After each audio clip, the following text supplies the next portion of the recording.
না, প্রেম করার প্রস্তাব দিয়েছে, বিয়ে করার প্রস্তাবও দিয়েছে, বাট বলা যাবে না। সবাই দিতেই পারে। একজন আনমেরিড পার্সনকে প্রেমের প্রস্তাব দিবে বা আমি আনমেরিড কে দিব, এটা হতেই পারে। ম্যারিড পার্সনকে দিলে একটা ব্যাপার। এখনো বিয়ের কথা ভাবিনি। যদি প্রেমের উপর দেয় কোনো নতুন নায়ক তাহলে কি করবেন, চিন্তা করবেন?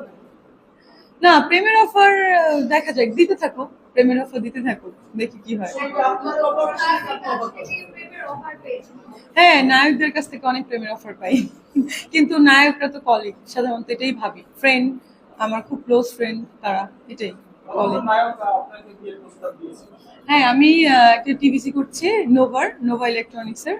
অনেকদিনই কথা চলছিল, আপনারা দেখছিলেন যে এটার আমি একটা লঞ্চিং এও গিয়েছিলাম, আরো একটা যাওয়ার কথা আছে। এই তো 5টা প্রোডাক্ট একসঙ্গে নিয়ে সুন্দর একটা টিভিসি হচ্ছে আমাদের। একটা কথা বলতে ভুলে গেছি, আজকে আমি আসার সময় আমি তো সেই 7টায় উঠেছি, তো ডিরেক্টর কল টাইম দিয়েছিল 8টায়, ওঠার পরে 8:30টায় বের হয়েছি।